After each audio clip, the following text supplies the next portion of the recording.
The moment I saw the bright orange envelope tucked into my camper door, I knew my week was about to get a whole lot worse. I had been living in my 28-foot travel trailer for exactly 6 days, parked in my own driveway in Riverside, California, while contractors worked on repairing the foundation of my house. The entire structure had to be lifted, the old cracked foundation removed, and a new one poured. It was a massive undertaking that my insurance company had finally agreed to cover after 3 years of fighting them over the damage caused by the drought and subsequent heavy rains that had wreaked havoc on properties throughout Southern California. My name is Ryan Quincy, and I have lived at 847 Maple Grove Drive for the past 7 years.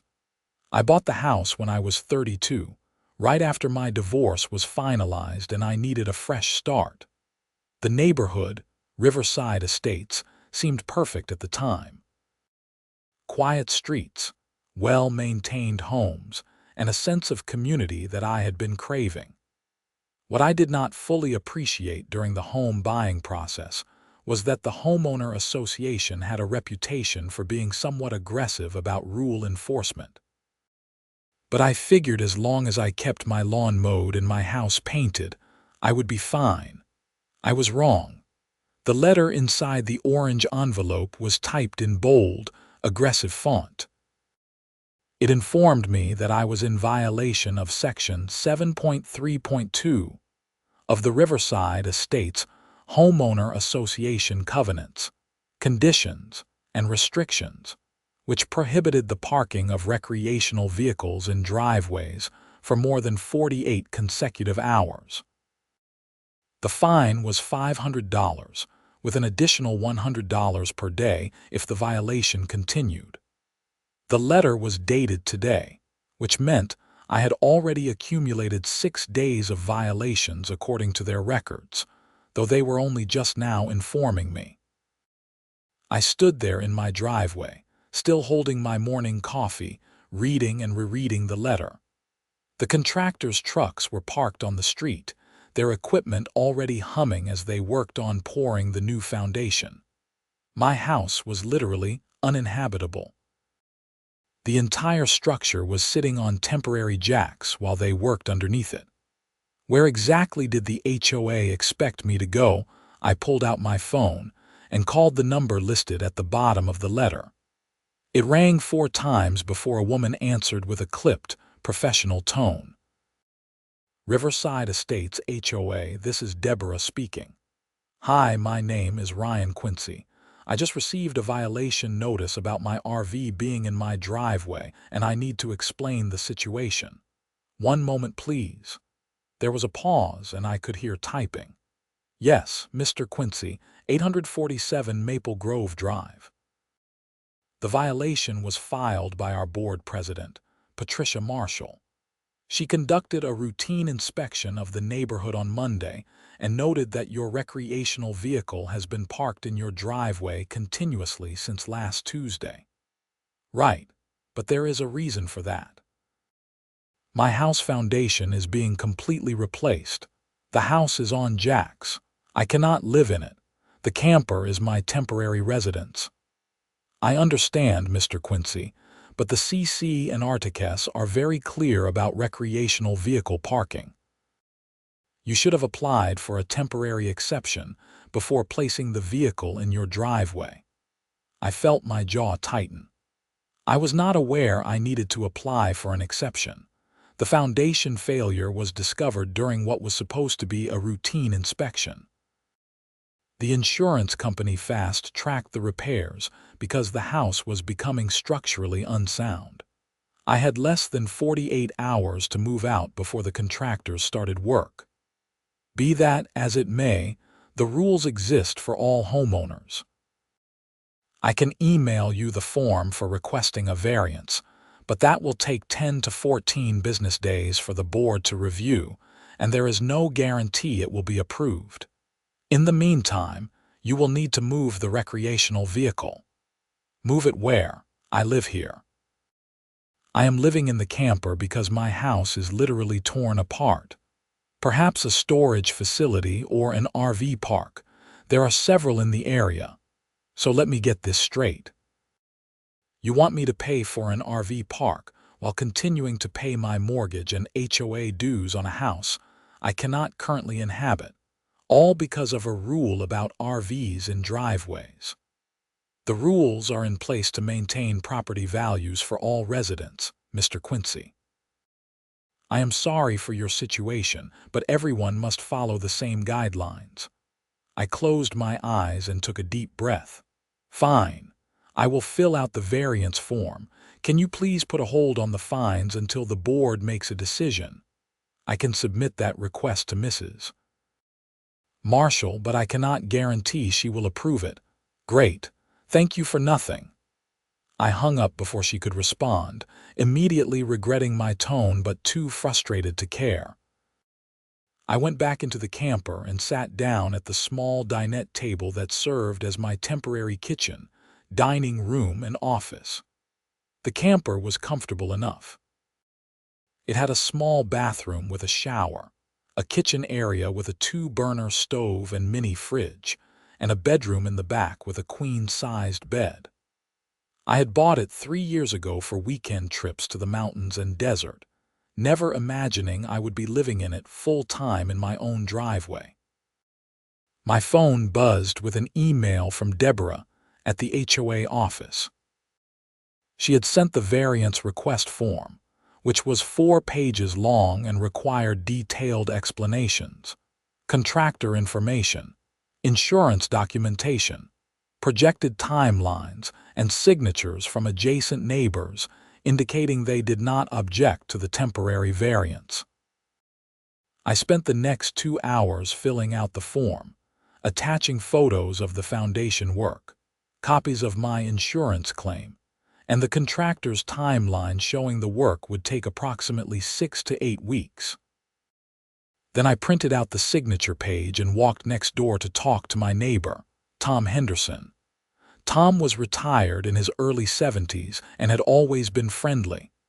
He was outside watering his roses when I approached. "Morning, Ryan. How is the foundation work going?" "Slow but steady." "Hey, I need to ask you a favor. The HOA is on my case about the camper in my driveway. I have to get a variance approved and it requires signatures from neighbors saying they do not object. Would you mind signing?" He took the paper and read it over. "This is ridiculous. You own the house. Why should they care if you park your own RV in your own driveway, especially when your house is torn apart? Apparently it is against the CC and Articus. Patricia Marshall again, I bet." He shook his head and signed the form. "That woman has caused more problems in this neighborhood than she has solved. Last year she tried to fine me because my roses grew through the fence into the common area. Said it was unauthorized landscaping. Did she succeed?" "Eventually, I had to trim them back, but not before I got my lawyer to write a letter explaining that the CC and Articus do not prohibit plants from naturally growing beyond property lines. Cost me $300 in legal fees just to keep my roses." I thanked Tom and went to the house on the other side, where a younger couple, Marcus and Jennifer Chen, lived with their 2 kids. Jennifer answered the door and I explained the situation. "That is so stupid," she said immediately. "Of course I will sign. Do you need Marcus to sign too?" "The form just says adjacent property owners, so I think your signature is enough." She signed it and handed it back. "Good luck with the board. I have heard they can be difficult." With both signatures collected, I scanned everything and emailed it back to the HOA office, then printed a copy and dropped it off in person at their office, which was located in a small building near the neighborhood entrance. Deborah was at the front desk and accepted the paperwork without much comment, stamping it received and handing me a receipt. "The next board meeting is in 12 days. Your request will be reviewed then. And what about the fines in the meantime?" "They will continue to accrue unless you remove the vehicle or Mrs. Marshall decides to grant a temporary stay. Can I speak to Mrs. Marshall directly? She is not in the office today, but I can give you her email address. I took down the email and left, feeling more frustrated than when I had arrived. Back at the camper, I composed a polite but firm email to Patricia Marshall explaining my situation in detail and requesting that the fines be suspended pending the board's review of my variance request. I hit send and tried to put it out of my mind. The contractor, a guy named Luis Ramirez who ran his own foundation repair company, knocked on the camper door around noon. "Hey Ryan, just wanted to give you an update. We have got the forms set and we are pouring the concrete tomorrow morning. Should be able to lower the house back down by the end of next week if the concrete cures properly and we do not hit any more surprises." That is great news. Ahead of schedule, right? By about 3 days, yeah. Weather is cooperating and the old foundation came out cleaner than we expected. Any chance we could be even more ahead of schedule? The HOA is giving me grief about the camper. Lewis laughed. "HOA man, they are all the same. My own HOA tried to fine me for having my work truck in my driveway. I am a contractor. Where else am I supposed to park it? What did you do?" Fought them for 6 months. Eventually got a permanent exception because it is a commercial vehicle necessary for my business. But it was a pain. If I can push the schedule, I will let you know, but foundation work is not something you want to rush. If we do not let the concrete cure properly, you will have bigger problems than the HOA. Fair enough. I appreciate the update. 3 days passed with no response from Patricia Marshall. The fines continued to accumulate in the form of daily emails from the HOA office, each one adding another $100 to my tab. I called the office twice trying to reach Mrs. Marshall directly, but Deborah informed me she was unavailable and would respond when she had time. On the 4th day, I finally received an email. It was not from Patricia Marshall. It was from the HOA's attorney, a law firm called Morrison and Associates based in downtown Riverside. The email was formal and threatening. It stated that I was in continued violation of the CC and Articus, that my fines now totaled $1,700, and that if I did not bring my property into compliance within 72 hours, the HOA would pursue legal action including placing a lien on my property and potentially foreclosing to recover the fines and legal fees. I read the email 3 times, my anger building with each pass. They were threatening to foreclose on my house because I was living in a camper in my own driveway while my house was being repaired. It was insane. I called my own attorney, a woman named Sarah Kim who had handled my home purchase and a few other legal matters over the years. Her office was in Riverside, not far from the HOA office. "Ryan, good to hear from you. What can I do for you?" I explained the entire situation, reading sections of the HOA's email verbatim. "Okay, first thing, do not panic. HOA foreclosures are extremely rare and require a significant legal process. They cannot just take your house over a $1,700 fine, especially when you have already submitted a variance request that is pending review. Do you have documentation of everything? The variance request, the contractor timeline, the insurance claim?" "Yes, all of it." "Good. Forward me everything. I am going to draft a response to their attorney explaining that you are in compliance with the variance request process, that your living situation is temporary and necessary due to the uninhabitable condition of your house, and that any attempt to pursue foreclosure would be frivolous and potentially actionable. We will also request that all fines be suspended pending the board's decision." What is this going to cost me? "I will draft the letter for $500. If it goes beyond that and we need to get into litigation, we will talk about additional fees. But honestly, I do not think it will get that far. HOAs like to throw their weight around, but they usually back down when an actual attorney gets involved. Do it. Send me your engagement letter and I will sign it today. I will have it to you within the hour. I felt slightly better after talking to Sarah. At least I had someone in my corner who understood the legal side of things. But the fact that it had escalated to this point was infuriating. I was not some scofflaw trying to skirt the rules. I was a homeowner in a bad situation trying to make the best of it. That evening, around 6, there was a sharp knock on the camper door. I opened it to find a woman in her mid-50s standing on my driveway. She was impeccably dressed in a cream-colored pantsuit, her hair styled in a severe bob, and she carried a leather folder under one arm. Everything about her screamed authority and disapproval.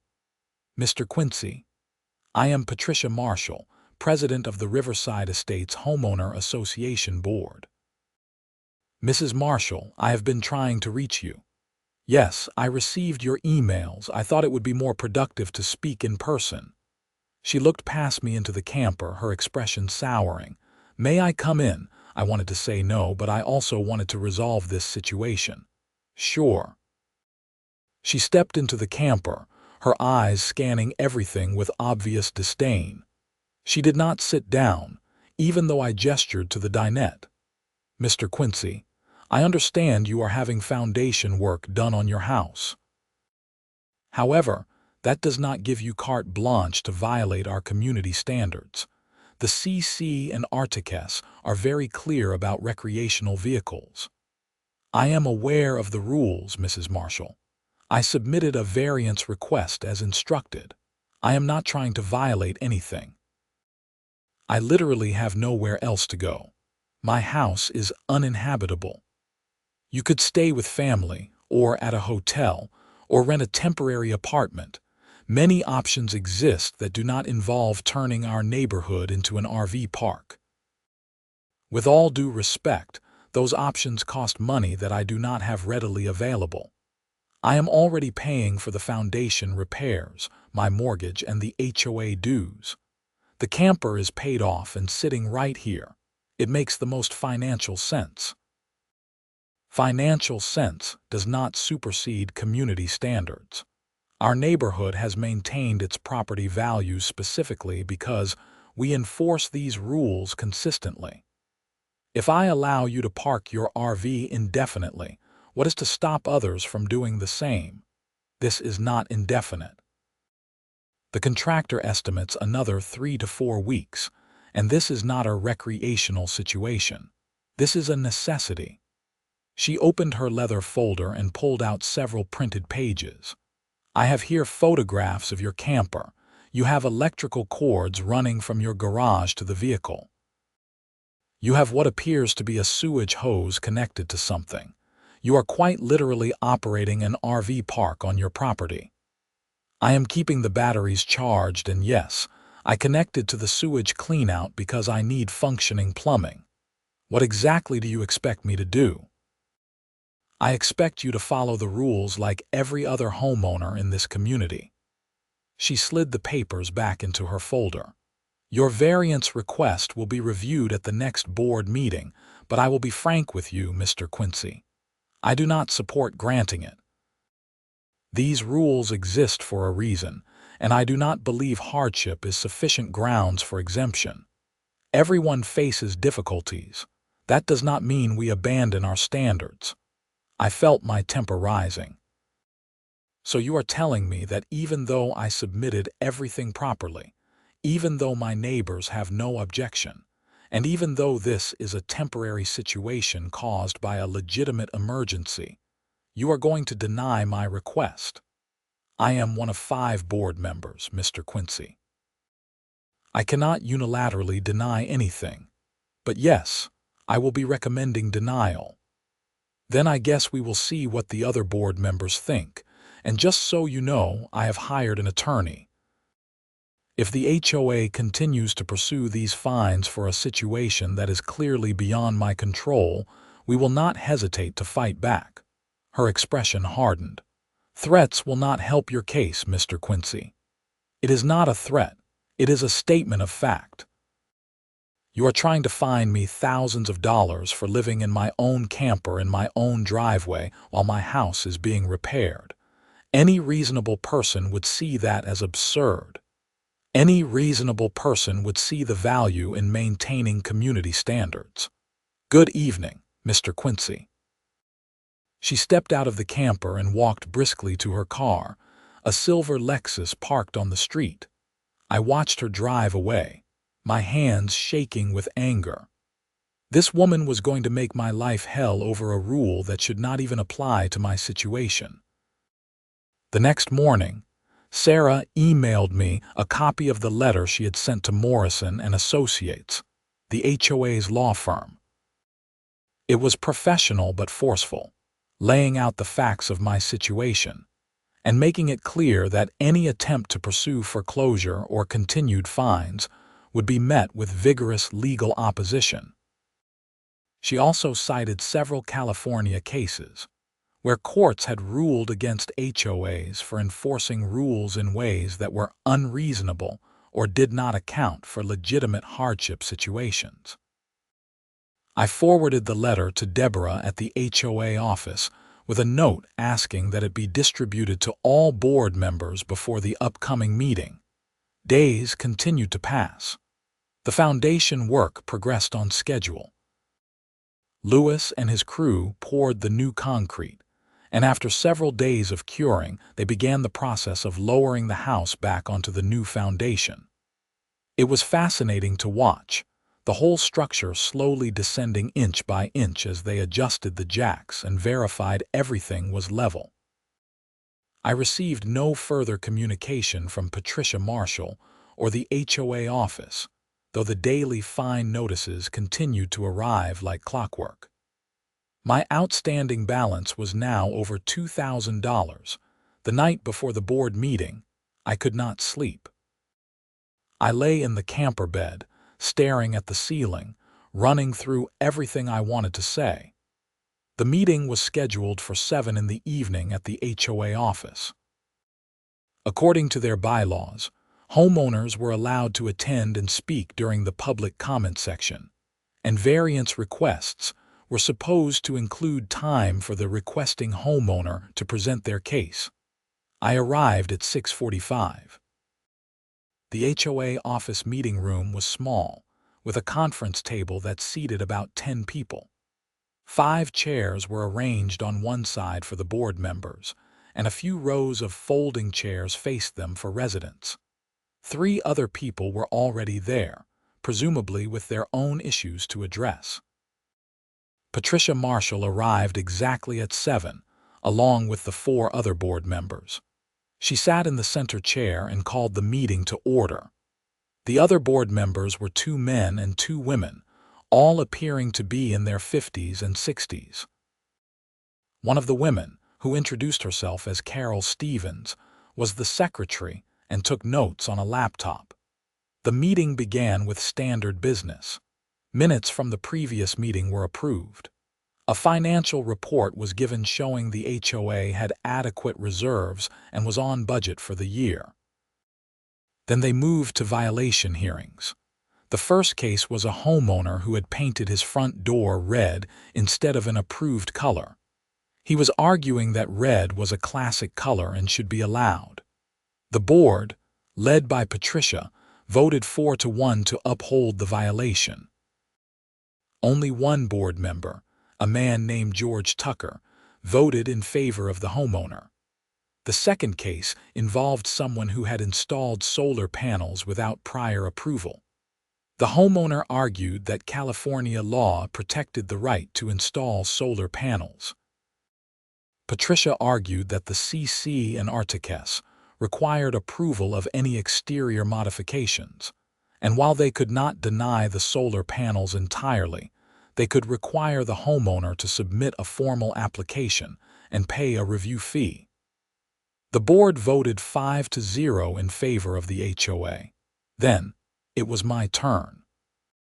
Next, we have the variance request from Ryan Quincy at 847 Maple Grove Drive, Patricia announced, shuffling papers. Mr. Quincy is requesting a temporary variance to allow his recreational vehicle to remain parked in his driveway for up to 8 weeks while foundation repairs are completed on his home. Mr. Quincy, would you like to address the board? I stood up, my heart pounding. Yes, thank you. As you know, I am in the middle of a major foundation repair. My house is literally on jacks right now. The structure was deemed unsafe to occupy by the structural engineer, and my insurance company fast-tracked the repairs because of the severity of the problem. I had less than 2 days' notice before I had to vacate. I owned the camper outright, so it made sense to use it as temporary housing rather than pay for a hotel or short-term rental for 6 to 8 weeks. I am not trying to skirt any rules. This is a legitimate hardship situation, and it is completely temporary. My contractor estimates the house will be ready for reoccupancy in about 3 more weeks. Patricia leaned forward. Mr. Quincy, I appreciate your situation, but the CC and Articus exist to protect all homeowners. If we grant you a variance, we set a precedent that anyone can claim hardship and ignore the rules. With respect, Mrs. Marshall, this is not about ignoring rules. This is about applying common sense to an unusual situation. My house is not livable. What would you have me do? One of the other board members, George Tucker, spoke up. Mrs. Marshall, I have to say, this seems like exactly the kind of situation that variances are designed for. The man is not doing this recreationally. He has a genuine need and it is time-limited. Patricia shot him a look. The rules do not distinguish between recreational use and necessity. They simply prohibit RVs from being parked in driveways for more than 48 hours. But we have the authority to grant variances, George persisted. That is the whole point of this process. Carol Stevens, the secretary, chimed in. I have to agree with George. I have reviewed Mr. Quincy's application and it is very thorough. He has documentation from the contractor, the insurance company, and signatures from both adjacent neighbors indicating they have no objection. This seems straightforward. Patricia's jaw tightened. I disagree. Granting this variance sends the wrong message to the community. What message? George asked. That we are reasonable people who understand that life happens. The other 2 board members, who had been silent until now, exchanged glances. One of them, an older man named Richard Donnelly, cleared his throat. I move that we approve the variance as requested, with the condition that Mr. Quincy provides updates on the construction timeline and removes the RV within 1 week of the house being deemed habitable.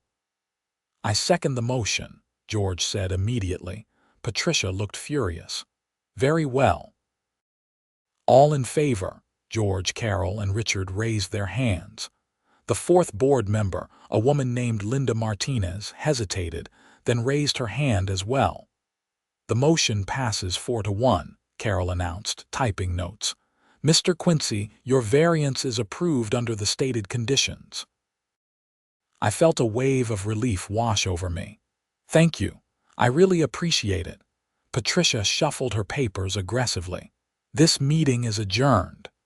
She stood up and walked out without another word, leaving the other board members looking uncomfortable. George approached me as I was leaving. Do not mind Patricia. She means well, but she takes the rules very seriously, sometimes too seriously.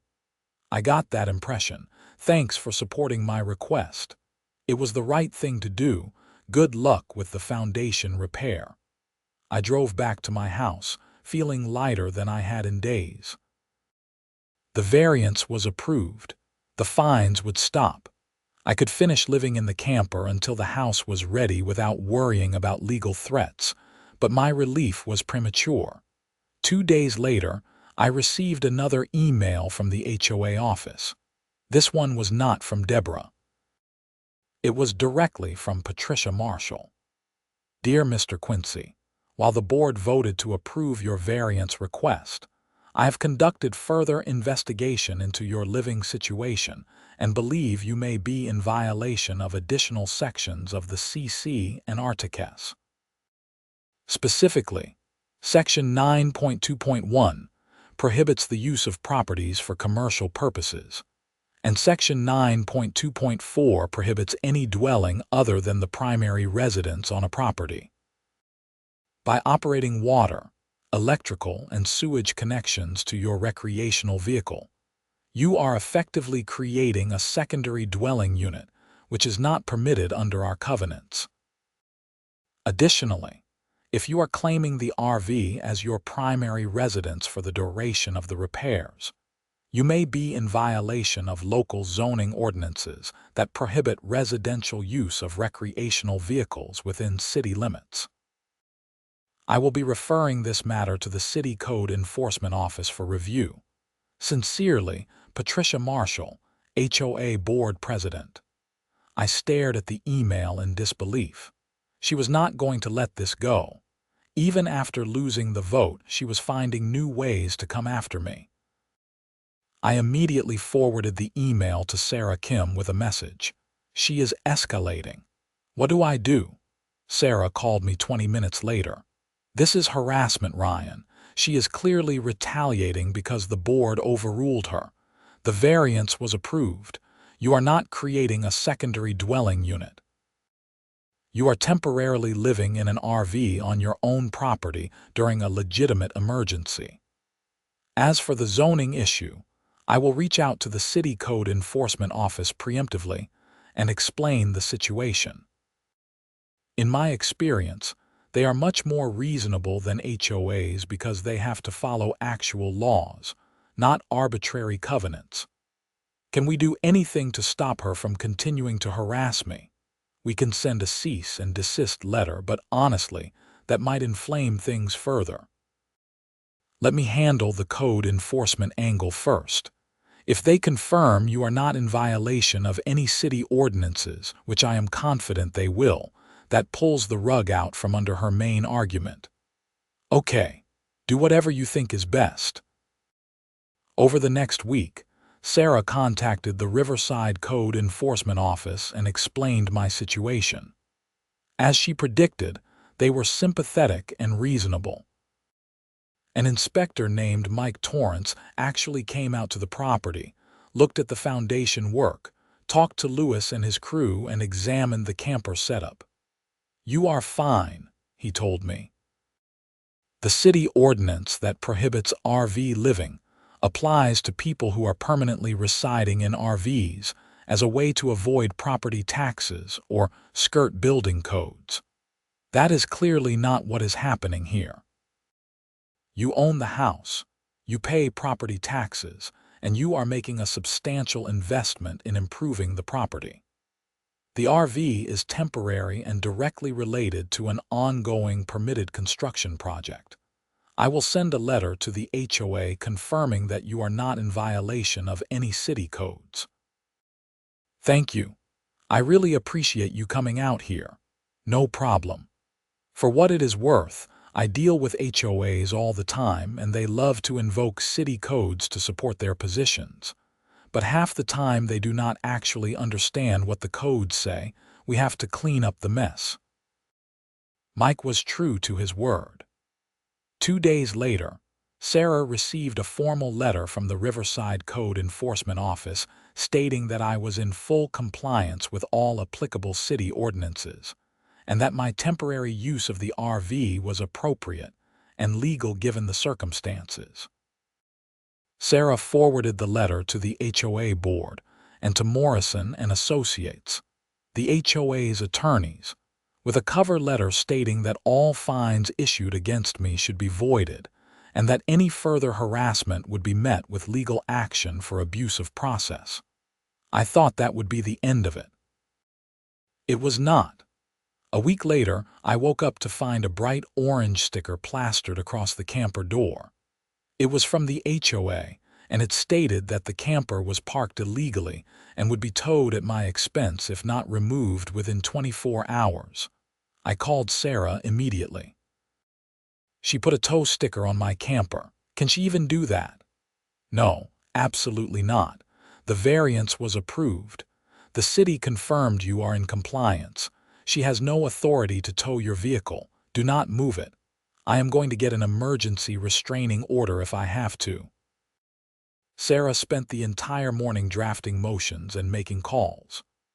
By noon, she had contacted Morrison and Associates directly and spoken to the lead attorney handling the HOA's account.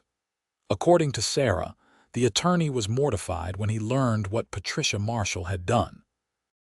He said he never authorized a tow notice, Sarah told me.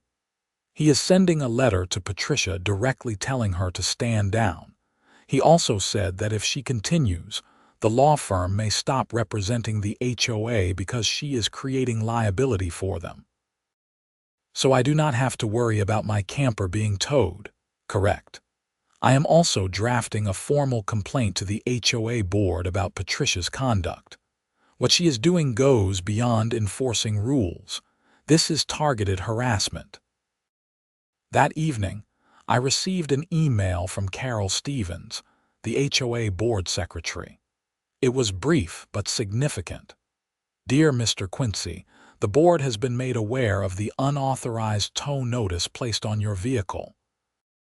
Please be advised that this action was not approved by the board and does not reflect official HOA policy. Your approved variance remains in effect. We apologize for any confusion or distress this may have caused. Sincerely, Carol Stevens, Secretary, Riverside Estates, HOA Board. The next day, George Tucker, the board member who had supported my variance, knocked on the camper door. Ryan, do you have a minute? Sure, come in. He stepped inside looking uncomfortable.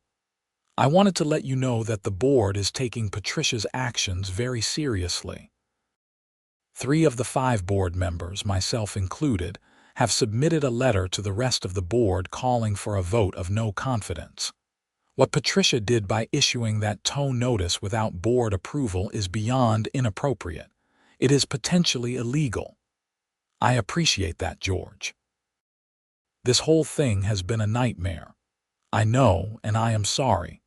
The HOA is supposed to serve the community, not terrorize individual homeowners. We are going to fix this. 2 weeks passed without further incident. Lewis and his crew finished the foundation work, lowered the house completely, and began reconnecting all the utilities and doing the interior work to patch the walls and floors where they had cut access points. The house was still not livable, but it was getting close. I received a certified letter informing me that there would be a special board meeting to address the issue of Patricia Marshall's conduct and to vote on whether she should be removed as board president. The letter invited me to attend if I wished, though it stated that my presence was not required. I decided to go. I wanted to see how this played out. The meeting was held on a Thursday evening. The same small conference room was packed with at least 20 homeowners, many of whom I recognized from the neighborhood but had never formally met. Apparently, word had spread about what Patricia had been doing and people were interested. Patricia sat in her usual center chair, looking defiant. The other 4 board members looked uncomfortable. George Tucker called the meeting to order. Thank you everyone for coming. We are here to address concerns about recent actions taken by Board President Patricia Marshall that were not authorized by the full board. Specifically, the issuance of a tow notice against Ryan Quincy's vehicle despite an approved variance and the referral of his situation to city code enforcement in what appears to be a retaliatory manner. Mrs. Marshall, would you like to address the board? Patricia sat up straight. I was acting in what I believed to be the best interests of the community. The variance was approved over my objection, but I had reason to believe there were additional violations that warranted investigation. The City Code Enforcement Office found no violations, George said. And the tow notice was issued without board approval. You do not have the authority to unilaterally make those decisions. The president has broad discretion in enforcing the CC and Articles. Not when the board has approved a variance. You undermined a decision made by the majority of the board. That is not discretion. That is insubordination. Richard Donnelly spoke up. I move that we hold a vote of no confidence in Patricia Marshall's leadership as board president and that we remove her from that position effective immediately. I second the motion, Carol Stevens said. Patricia's face turned red. You cannot do this. I have served this community for 8 years. And we appreciate your service, George said. But your recent actions have crossed a line. All in favor of removing Patricia Marshall as board president, 4 hands went up. Only Patricia's remained down. The motion passes. Patricia, you are removed as board president. You will remain on the board as a regular member unless you choose to resign. Patricia stood up abruptly, grabbing her papers. This is a disgrace. You are all fools if you think this community will maintain its standards without strong leadership.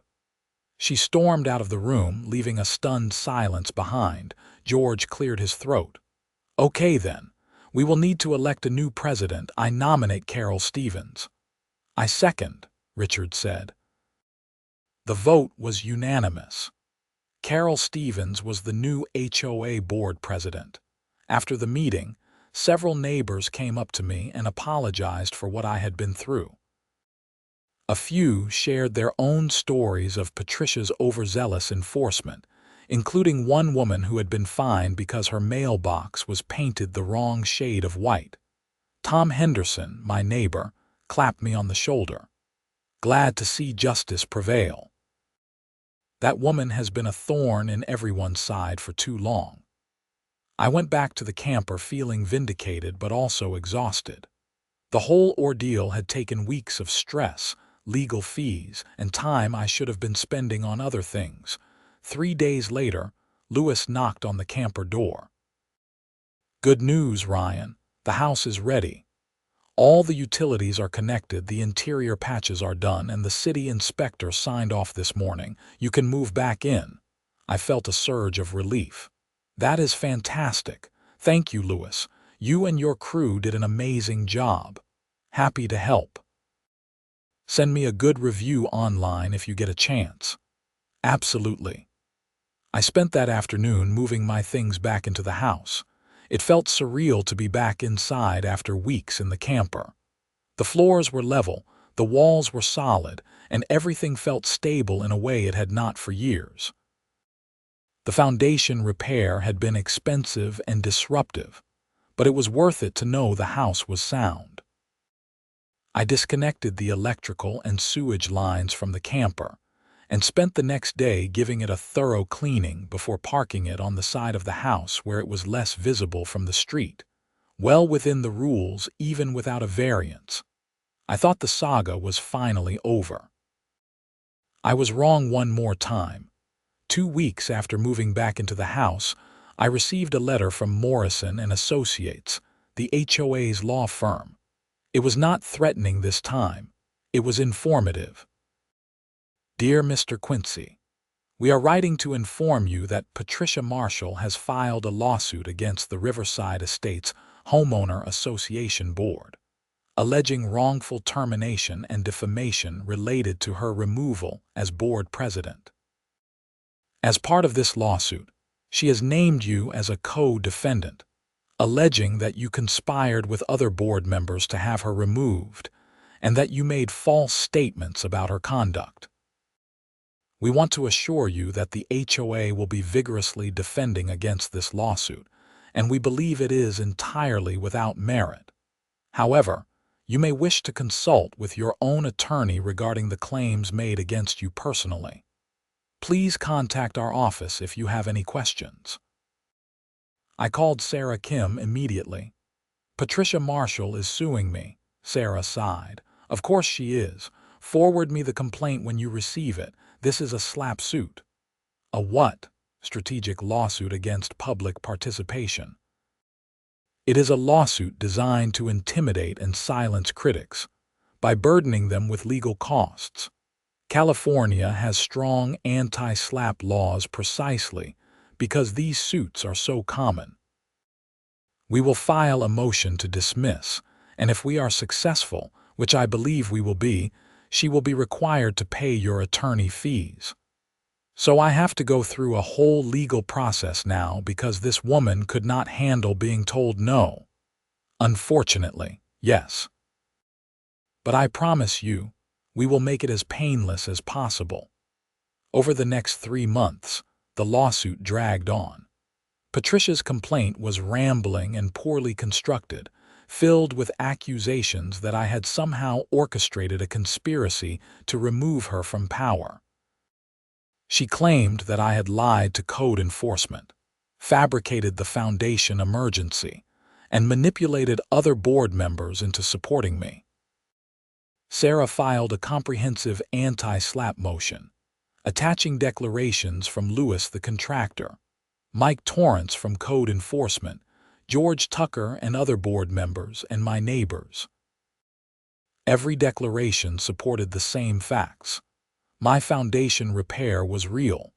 My use of the camper was legitimate and temporary, and Patricia's actions had been inappropriate and unauthorized. The hearing on the anti-slap motion was held in Riverside County Superior Court on a Tuesday morning in late August. I took the day off work to attend.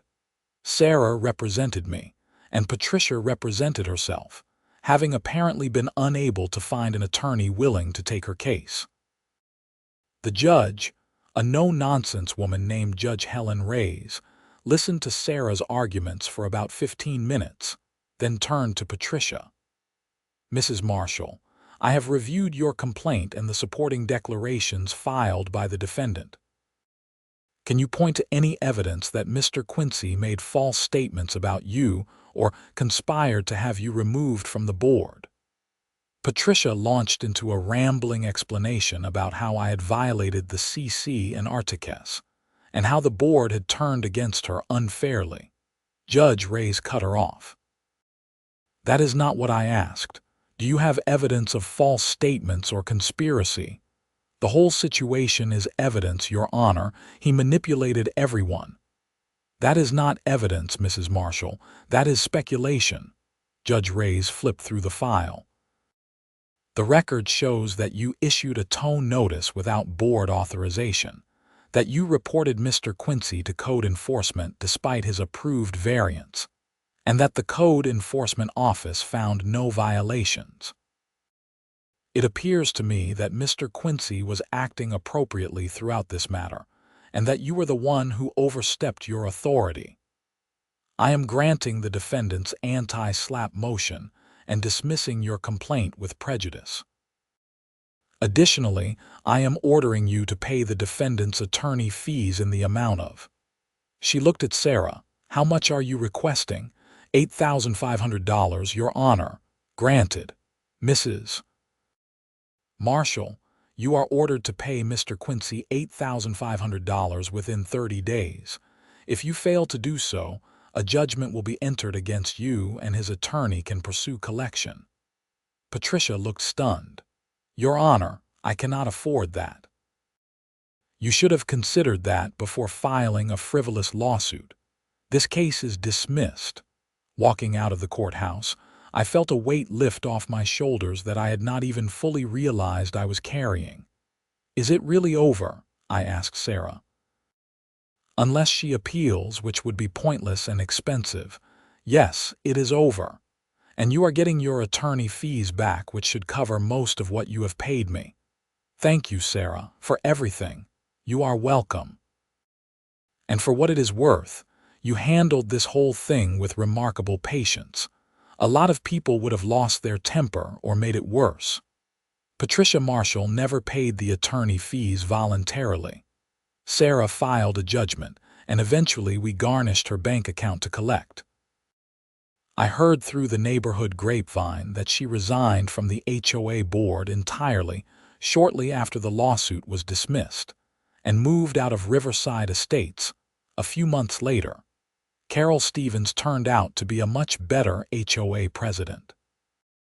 One of her first acts was to revise the CC and Artiques to create a clearer process for emergency variances and hardship exceptions, specifically so that what happened to me would not happen to anyone else.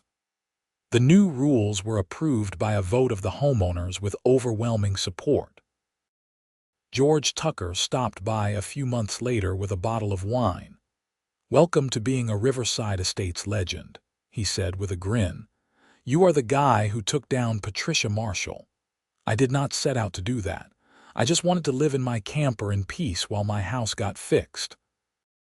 And in doing so, you freed the rest of us from a petty tyrant. I will take it."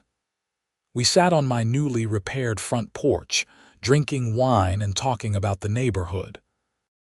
For the first time in months, I felt like I actually lived in a community rather than a place where I was constantly looking over my shoulder waiting for the next violation notice. The foundation repair held up perfectly. The house felt solid and secure in a way it had not in years. I stopped worrying about cracks in the walls or doors that would not close properly. I also stopped worrying about the HOA. Under Carol's leadership, the board became more reasonable, more focused on actual community improvement rather than nitpicking enforcement. They fixed the common area landscaping, organized neighborhood events, and generally made Riverside Estates a better place to live. As for my camper, it stayed parked on the side of my house, perfectly legal and ready for the occasional weekend trip to the desert. But every time I looked at it, I remembered those weeks of frustration and stress, and I felt grateful that I had stood my ground instead of giving in to unreasonable demands. Sometimes the system works. Sometimes standing up to petty tyranny actually makes a difference. And sometimes justice actually prevails, even if it takes longer and costs more than it should. I learned a lot during those months.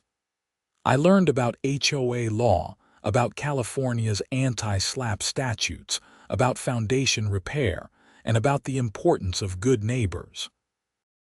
But mostly I learned that you should never underestimate the power of documentation, persistence, and a good attorney. My story spread through online HOA forums and community groups. I received messages from people all over California who were dealing with similar situations, asking for advice, or just wanting to share their own horror stories. It turned out that my experience was not unique. Thousands of homeowners were dealing with overzealous HOA boards that had lost sight of their actual purpose. I started keeping copies of all my documentation: the variance request, the contractor timeline, the code enforcement letter, the court order dismissing Patricia's lawsuit, everything.